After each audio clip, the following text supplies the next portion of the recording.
Do you believe that social media is one of the instruments radicalizing America and inciting violence? Well, it's not. My belief is based on the data, and the data shows that social media is wildly out of control when it comes to radicalizing. You're dead right. So what did you just say? This guy's the FBI director. He says that social media is wildly out of control. Now, free speech, we all agree with that, but you can't yell fire in the theater, right? Yes, sir. Free speech doesn't allow you to go online and groom a child for sexual. No, it does not. Okay, free speech doesn't allow you to go on the internet and basically incite somebody to kill another person, right? Absolutely not. So if The head of the FB, I just admitted the algorithm is a wildfire, and nobody's been putting it out. This hearing reads like a horror thriller. Grooming, AI deepfakes that can fake anyone, and 36 million images of child sexual abuse in 2023 alone. What you're about to see is not political theater. It's evidence of a system that profits off harm while claiming immunity. We'll play the clips, show the receipts, and then tear apart the spin. So if a parent is worried about a child being bullied on a website, what rights do they have under U.S. law? We have to balance the rights, as you said, Senator, of free speech versus those that encroach Is there upon any violence. law that can shut down one of these sites for bullying children or allowing sexual predators on the site? We are able to attack certain sites on the dark web. When it comes to the open internet infrastructure system, we have to reach a threshold to attack a company's position that only subscribes to violence. Can the parents sue that company? They can. They can? They can sue not the social media companies. That's what I'm talking about. They can sue the companies. No, I'm talking about the social media company that gives lives to this behavior. No, you're referring to Section 230, sir. Yeah. Would you advocate a sunsetting of Section 230 to bring more liability to the companies who send this stuff out? I've advocated for that for years. All right. We need to do this, folks. These companies are taking content that it makes you sick, that could get you killed, get you poisoned, and there's nothing we can do about it under our law. A person can do about it because of Section 230. So if your child is being sexually groomed online or bullied online, and you go to the social media company and ask them to take it down, they refuse, you have like zero rights. How many images of sexually exploited children are purveyed every year on social media sites? The number is astronomical. And Senator, if I can just add one step to that analysis. Please. It's not just what's on social media that is quote unquote real. It's the introduction of artificial intelligence and Right. generative AI that is creating even more child sexually abused material and even more sexually violent acts online and mimicking people. Would you say that the way social media is structured today, really no accountability, 36 million images in 2023 of sexually exploited children, that this is a public health hazard? Section 230 is the invisible armor that lets platforms shrug and walk away while kids pay the price. Here's the brutal math. Platform immunity plus engagement-driven design equals families with zero practical recourse. When a parent goes to a company and is told we can't do anything, that's not a loophole. It's an industry business model. The law was meant to protect internet innovation. Today, it protects algorithms designed to maximize outrage, clicks, and profits. And yes, that number matters. 36 million images in 2023. That isn't a statistic. It's millions of ruined lives. If Congress actually wants to fix this, they'll treat it like the emergency it is, not a talking point for TV. Venezuela. We're blowing boats out of the water in the Caribbean because they're connected to international narco-terrorist groups. Is that correct? Yes, that mission is being led by the Department of Defense, sir. Okay. What legal authority do we have to do that? Sir, I would defer the questions on legal authority to the Attorney General and the Department. Fair enough. Do you believe that Maduro runs a narco-terrorism state in Venezuela based on?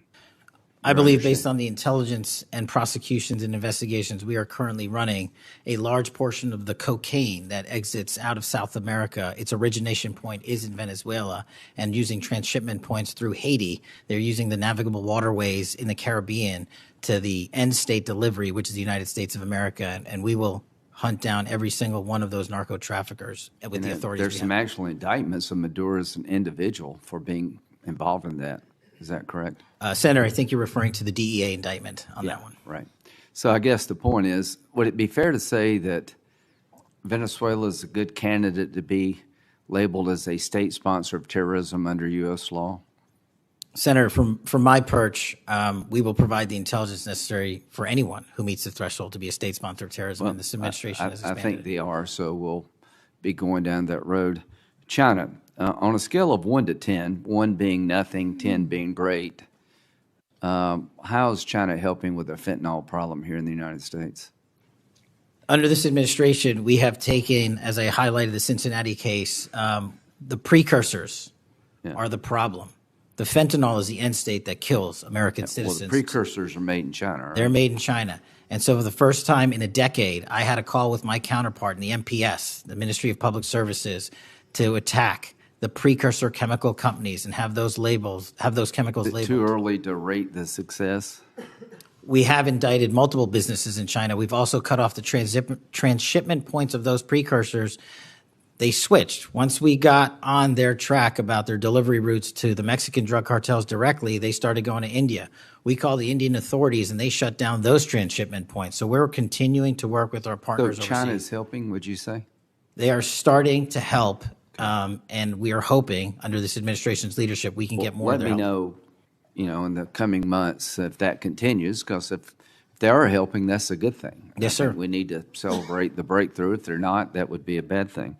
Notice the shift. We go from a domestic tech calamity to a foreign policy soundbite. Labeling a country state sponsor of terrorism isn't a neutral finding. It's a policy hammer that unlocks sanctions and escalated pressure. The FBI offers intelligence. Elected officials push for labels that justify action. Then we get the fentanyl thread, precursors from overseas, transshipment points, shifting routes to India after enforcement, all true and alarming. But applause for a seized shipment or an indictment is not the same as a long-term strategy. Enforcement without sustained multilateral action only moves the problem around.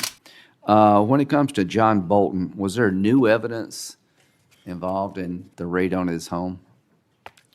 Sir, that investigation is very much ongoing. As you know, there was a raid of his house pursuant to a legal Was there a search warrant obtained to go in? Absolutely, sir. Okay. All right.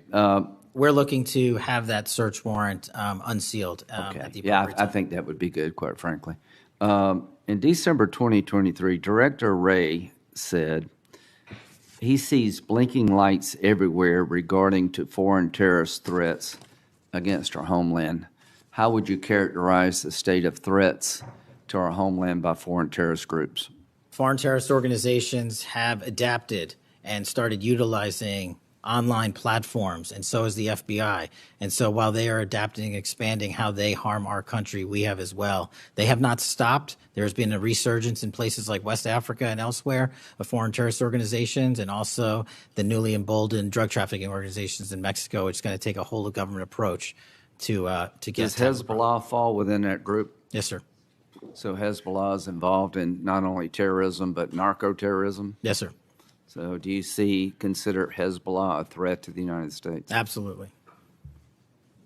All right, finally, do you have enough people Sorry. to do all this? Do you need more people? You're involved in a lot of things, and the numbers speak for themselves. You have FBI agents helping here in Washington, D.C. You have FBI agents helping in illegal immigration. That's good. You've got a chance here to tell us if you need more people. Seems to me that the threat level of this country is pretty high right now. You got thousands of domestic terrorism cases. How many are being investigated? I think 3,500 off the top of my head. 3,500, okay. Anyway, it seems your plate's pretty full. I would urge you to get with your people. And if you think you need more people, now's the time to do it. It would be a shame to miss an opportunity to plus up the FBI if the threats justified it. Will you look? I will look, sir. Okay, but are you comfortable you have enough people right now? Right now, I'm comfortable with the reallocation of agents and personnel outside of Washington, D.C. and plussing up states like South Carolina in double-digit numbers, and I'll get back with my team on this one. Thank you for your service. Senator Whitehouse.